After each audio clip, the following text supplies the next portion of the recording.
तो आज हम डिकोड करने वाले हैं बैंक ऑफ बड़ौदा के 2026 अप्रेंटिसशिप प्रोग्राम के एप्लीकेशन प्रोसेस को। हम उस सख्त और step by step road map को बिल्कुल बारीकी से समझेंगे, जिसे फॉलो करके इस प्रोग्राम में एक स्पॉट सिक्योर किया जा सकता है।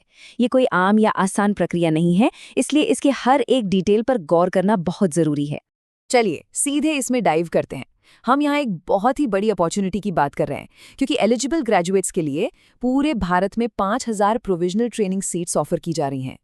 इतनी बड़ी संख्या में सीट्स होने का सीधा मतलब है कि एक सही रणनीति और परफेक्ट एप्लीकेशन के साथ सफलता के चांसेस काफी बढ़ सकते हैं।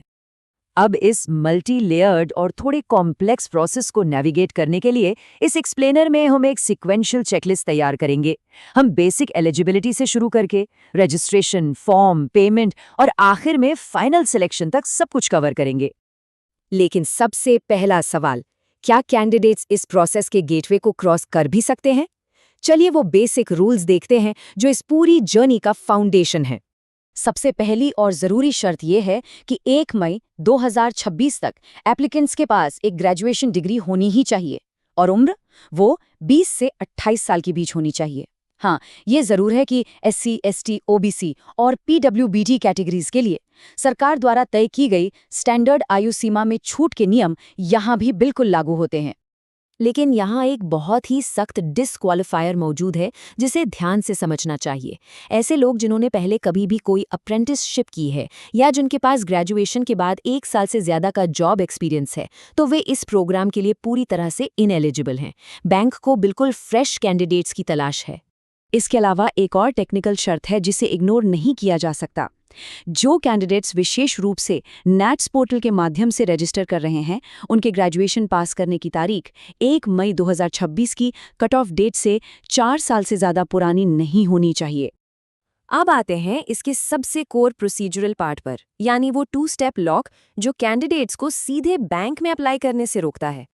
इसका मैकेनिज्म थोड़ा चेन रिएक्शन जैसा है। सबसे पहले स्टेप 1 को अनलॉक करना होगा, यानी सरकारी पोर्टल्स नैट्स या नैप्स पर रजिस्टर करना। जब ये हो जाएगा तभी स्टेप 2 ट्रिगर होगा, जिसका मतलब है कि BFSI SSC की तरफ से एक्चुअल एप्लीकेशन पूरी करने के लिए एक ईमेल इन्विटेशन आएगा। लेकिन नैट्स या नैप्स पोर्टल पर जाने से पहले कैंडिडेट्स को अपनी डिजिटाइज्ड डॉक्यूमेंट्स की ये चेकलिस्ट बिल्कुल रेडी रखनी होगी। इसमें आधार कार्ड का फ्रंट और back, pan card, photograph, marksheet से लेकर बैंक पासबुक और सिग्नेचर तक शामिल है। और सबसे अहम बात, हर एक फाइल का साइज स्ट्रिक्टली 1 मेगाबाइट से कम होना चाहिए, वरना सिस्टम उसे एक्सेप्ट ही नहीं करेगा। एक और बहुत ही छोटी पर क्रूशियल डिटेल, नैट से मिलने वाले एनरोलमेंट आईडी या नैप से मिलने वाले रजिस्ट्रेशन कोड को नोट करके रखना बेहद ज़रूरी है, क्योंकि यही वो कोड है जो एक इनिशियल प्रोफाइल को आगे चलकर BFSI SSC सिस्टम के साथ लिंक करेगा। इसे भूलने का मतलब है पूरा प्रोसेस रुक जाना। और जैसे ही वो इन्विटेशन ईमेल इनबॉक्स में आता है, एप्लीकेशन प्रोसेस अपने फाइनल फेज में पहुंच जाता है, जहां सारी डिटेल्स और पेमेंट्स को फाइनलाइज करना होता है।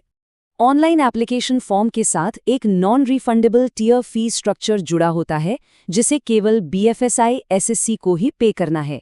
अलग अलग कैटेगरीज के हिसाब से ये फीस 200 रुपये से लेकर 800 रुपये प्लस GST तक हो सकती है, जैसा कि इस टेबल में बिल्कुल क्लियर देखा जा सकता है। तो यहाँ सबसे क्रूशियल पॉइंट जिसे हाईलाइट करना ज़रूरी है वो ये है कि अगर ये स्पेसिफिक फीस सबमिट नहीं की गई तो पूरी एप्लीकेशन इनवैलिड मानी जाएगी। आसान शब्दों में कहें तो इस स्टेप को स्किप करने का सीधा सा मतलब है कि कैंडिडेट ने असल में अप्लाई किया ही नहीं है। मान लीजिए कि रजिस्ट्रेशन पूरी तरह से कंप्लीट हो गया है, तो इसके बाद जो अगला बड़ा सवाल जहन में आता है वो ये है कि आखिर ये ट्रेनिंग लोकेशन कैसे डिसाइड होती है। चलिए इस बात को समझते हैं कि बैंक कैंडिडेट्स की प्रेफरेंस और सीट्स की ओवरऑल अवेलेबिलिटी के इस कॉम्प्लेक्स तालमेल को कैसे हैंडल करता है। नियम काफ़ी स्ट्रेट फॉरवर्ड है। कैंडिडेट्स केवल किसी एक राज्य या यूनियन टेरिटरी के लिए अप्लाई कर सकते हैं और उस राज्य के अंदर 3 लोकल प्रेफरेंस चुन सकते हैं। सीट का अलॉटमेंट पूरी तरह से मेरिट, प्रेफरेंस और अवेलेबिलिटी पर निर्भर करता है। हालांकि प्रशासनिक ज़रूरतों को देखते हुए बैंक ये अधिकार अपने पास सुरक्षित रखता है कि वह कैंडिडेट को उस चुने हुए राज्य में कहीं भी रीअसाइन कर सकता है। अब देखते हैं कि 8 जून 2026 को एप्लीकेशन विंडो बंद होने के बाद फाइनल फिजिकल सिलेक्शन का प्रोसेस कैसे काम करता है। ये सिलेक्शन केवल रेज्यूमे देखकर नहीं होता। ये 3 चरणों वाला एक कड़ा इम्तिहान है। इसकी शुरुआत एक एग्जाम से होती है, उसके बाद इन पर्सन डॉक्यूमेंट वेरिफिकेशन होता है और सबसे अंत में एक लोकल लैंग्वेज टेस्ट लिया जाता है। इस पूरे प्रोसेस में सबसे दिलचस्प बात यह है कि जो पहला एग्जाम है वो BFSI SSC रिमोटली प्रॉक्टर करता है। इसका मतलब है कि कैंडिडेट्स अपने घर बैठे किसी भी ऐसे स्मार्ट डिवाइस का इस्तेमाल करके एग्जाम दे सकते हैं जिसमें एक काम करने वाला कैमरा और माइक्रोफोन हो। एग्जाम क्लियर करने और अपने ही खर्चे पर डॉक्यूमेंट वेरिफिकेशन करवाने के बाद एक लोकल लैंग्वेज टेस्ट पास करना होता है, जिसमें पढ़ना, लिखना और बोलना शामिल है। लेकिन अच्छी बात यह है कि अगर 10वीं या 12वीं की मार्कशीट ये साबित कर दे कि कैंडिडेट ने वो भाषा पहले ही पढ़ी हुई है, तो इस टेस्ट से बिल्कुल छूट मिल जाती है।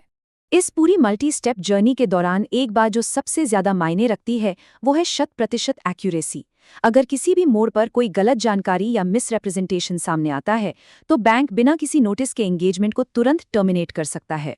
तो इस एक्सप्लेनर ने उस पूरी ब्यूरोक्रेटिक भूल भुलैया को डिकोड करके बिल्कुल साफ कर दिया है। अब भविष्य के इन अप्रेंटिस के सामने विचार करने के लिए केवल एक ही आखिरी बात बचती है।